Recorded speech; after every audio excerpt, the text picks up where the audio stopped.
хөгжил цэгийн сайтаас бэлтгэн хүргэж байгаа үзэг нэвтрүүлгийн шинэ дугаар танд хүрч байна. Энэ удаагийн нэвтрүүлэгтээ бид Монголын үндэсний олон нийтийн телевизийн редактор сэтгүүлч Зол Жаргалахыг урьж оролцуулаад байгаамаа. Тэгэхээр танд энэ өдрийн мэнд хүргэе. Тэгэхээр улс орны хөгжлийн тухай сэтгүүлчтэйгээ зөөн хором ярилцдаг байгаа. Эхний асуултаа бол би танд таны бэлтгэжсэн нэвтрүүлэг баримтат кинотой холбож асуумаар санагдаж байна л да.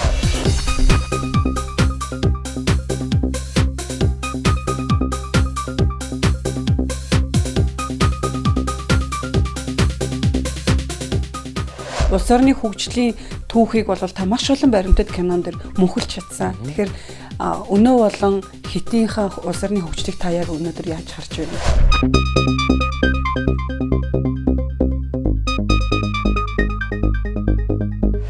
Ер нь бүх юм их харьцангуй 1900 онтой 2018 оныг Монгол улсын хөгжил гэж харьцуулах юм бол шал өөр төр зураг гарч ирнэ. 100 жилээр нь 50 жилээр нь 20 жилээр нь нэг жилээр харьцуулсан бид хөгжөөд байна уу хөгцрөөд байна уу гэд хоорондоо ялгаа гараад идэв. Тэгэхээр юуг хөгжил гэх юм бэ гэж хэлж болно. Улс орны хөгжлийг ярихын тулд нийгэм гэж ярьж байгаа. Нийгэм гэж ярихын тулд хүний тухай ярихдаа ер нь хүн хөгжиж, хүний хөгжлийг ярьж дараа нийгмийн хөгжил рүү орох баг. Яг бол тэр нийгмийг хүн хөгжүүлэх учраас тэр хүний хөгжил маань юунаас бүтдэг болоо гэвэл миний бодол бие бялтрын хөгжил, оюун санааны хөгжил гэж хоёр чухал юм байна. Одоо фитнес яваад байна шүү дээ. Хамгийн ойрхон жишээ та чинь. Энэ нүүд бие бялтраа хөгжүүлж байна, тийм үү? Яс оюун санаагаа хөгжүүлээгүй. Нөгөө хэсэг нь номын сан суугаад байна. Энэ яаж вэ? Оюун санаагаа хөгжүүлж байна. Оюун санааг яагаад хөгжүүлэх ёстой юм бэ гэхээр номын санд сууна гэдэг чинь ер нь хүн төрлөختөн үүсээд 121 жил болсон бол өнгөрсөн бүх хугацааны туулсан замыг бүгдийг нь биш юмаа гэхэд тоймлоод ойлгоцсон байх хэрэгтэй. Өөрөөр хэлбэл туулж ирсэн явсан замаа хараад ирэхээр хүн яаж урагшлах уу гэдэг бодол төрж байна. Энэ бол хөгжих зам руугаа орохын эхлэл болно. Хоошоо эргэж харахгүйгээр шууд урагшаа явах юм бол хүн заавал бүдэрч хунаад байдаг түүх харуулсан. Оюун санаагаараа хүн хөгжиж нийгмээ хөгжүүлнэ. Яг бол зам харгуу барих хэрэгтэй, эсдэг онгоцтой болох хэрэгтэй, галт хэрэгтэй болох хэрэгтэй. Эхлээ хүн дараа нийгэм хөгжинэ гэдэг чинь улс хөгжиж байна гэсэн ойлголт би ингэж л бодоод байна.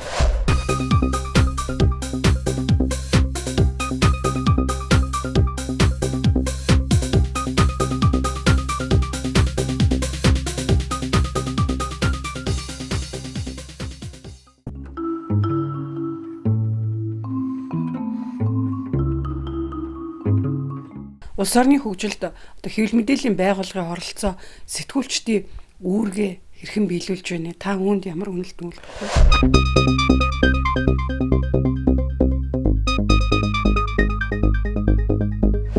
Мэдээллийн байгууллага бол хоолнд давс, цайнд чихэр тэгээд сүү хэрэгтэй байдгийг нэгэн адилаар нийгмийн хөгжилд мэдээлэл бол маш чухал байгаа. Энэ мэдээллийг хүмүүст хүргэж байх үүргийг бол бид нар хүлээдэг. Гэхдээ буруу ашиглах юм бол мэдээлэл маань өөрөө нийгмийг бас бохирдуулж мэддэг.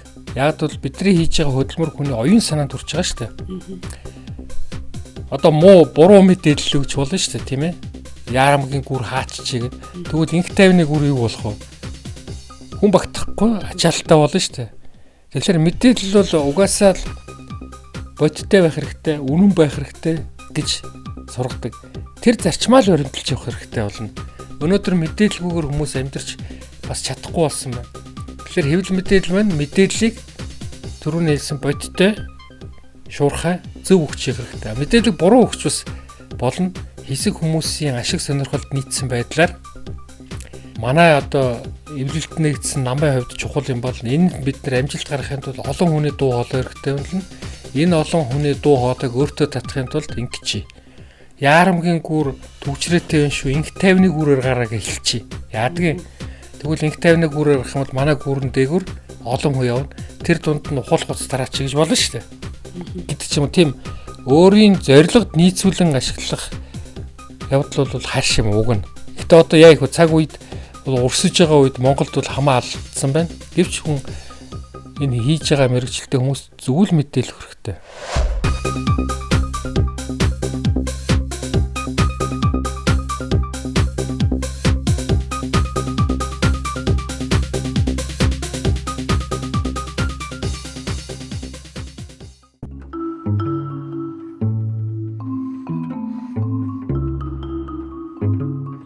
улс орны хөгжлийг түргэсгэх нэг түлхүүр 3 хүнд өгөө гэвэл та хин төгөө.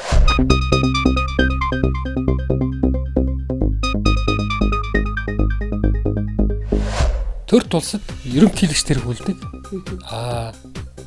Одоо шашин тулсад бол шашины хүндэл тэргүүлэх нь шүү дээ, тийм үү?